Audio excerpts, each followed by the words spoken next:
Hello, welcome to another Saturday deck revisited flip through. I've been sort of looking at a few older decks that I put together, Pauper decks that I put together sometime in the early 2010s, not sure exactly when. There were 4 of them. They all came from an article, they're not my own creations. There was an interesting article I was reading around the time I was listening to the podcast Pauper to the People. And so I thought it'd be interesting to put some together for some kitchen table play. So this is a storm deck from that group of 4. So I've done 2 already. This is the 3rd. There's 1 more after that. So I thought it's interesting to flip through these. You know, there's a nice mixture of old and new cards. At the time, these were all legal in Pauper. Don't think there's anything too egregious in here that would cause them to be banned in Pauper, but who knows? So it's possible that something maybe too powerful for the format in here, but I never really kept up, so I don't know. Anyway, let's have a look. So we'll start off with the lower casting cost stuff and then just go through in order. So we have Sunscape Familiar, 1 and a white, creature wall, green spells and blue spells you play cost 1 less to play. Okay, so how many copies of that do we have? 1, 2. So full complement of 4. We've then got Cloud of Fairies. 1 and a blue, 1/1 flying. When Cloud of Fairies comes into play, untap up to 2 lands. There's cycling 2 on it.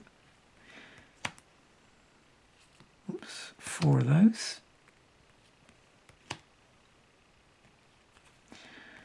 Nightscape Familiar, or 1 and a black, 1/1. Blue spells and red spells you play cost 1 less to cast. 1 black, regenerate Nightscape Familiar. And how many of those are? So far these are all 2 drops, aren't they? Yep. We have a snap in here. So 1 and a blue, surprise, surprise, instant, return target creature to owner's hand, untap up to 2 lands. You may notice that,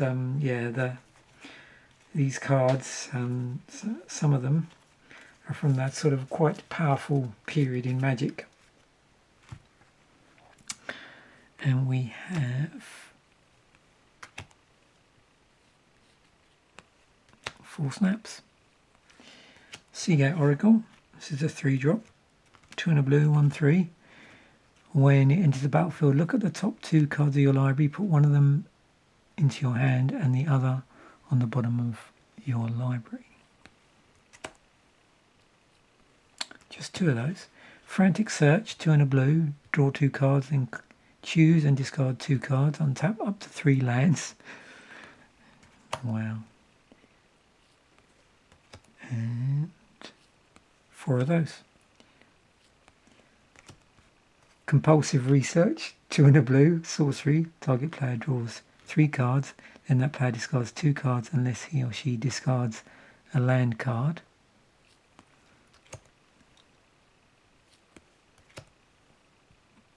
And what do you know, 4 of those. We've got Deep Analysis, 3 and a blue, sorcery, target player draws 2 cards. It's got flashback, 1 and a blue, pay 3 life.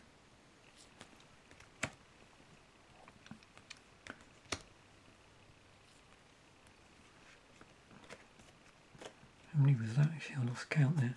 Yeah, 3 of those.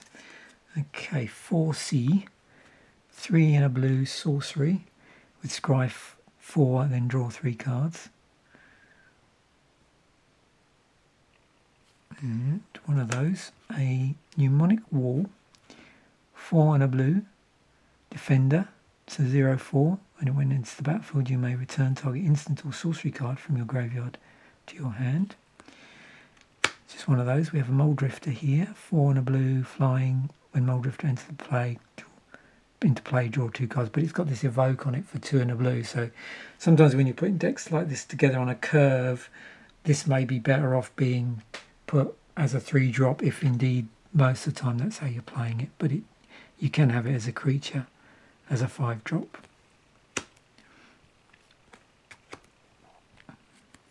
And there are 4 copies of that. We've also got Temporal Fissure in here. So 4 on a blue, return target permanent to its owner's hand. It has Storm on it. So as I said, this is a Storm deck. So when you play this spell, copy it for each spell played before it this turn. You may choose new targets for the copies. So because the idea with this deck, you can probably see in the deck, there's various cards that can come out a lot cheaper than the casting cost under certain conditions, or facilitate that. So the idea is, you're trying to basically get as many spells out in a turn before you basically storm. So there are 1, 2, 3 copies of the Storm card there. And then we've got the mana base. So we've got Azorius Chancery, so it's one of these tap lands, but it's a bounce land from original Ravnica. So when it comes into play, you have to return a land you control to its owner's hand. But once it comes online, so to speak, you can tap it for white and blue. And there are 3 copies of that. There's a Dimir Aqueduct, which is the same but for blue-black.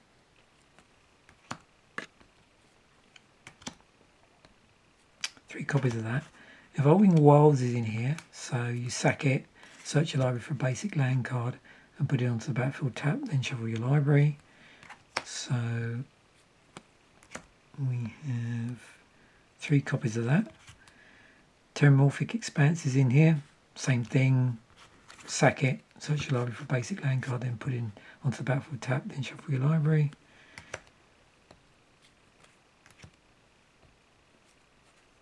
And we have 4 copies of that, so 4 of those, and then 3 Evolving Wilds, and then the basic lands.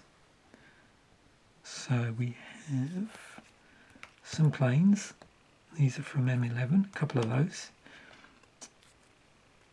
Some islands, also from M11.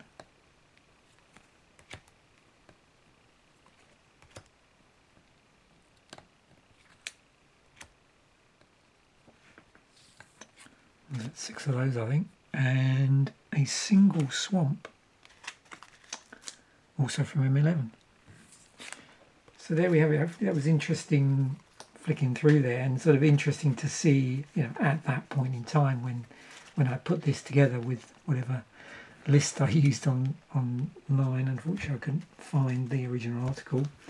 How Storm manifests itself in Pauper. Thanks once again for watching. Bye for now, and I'll catch you in a future episode.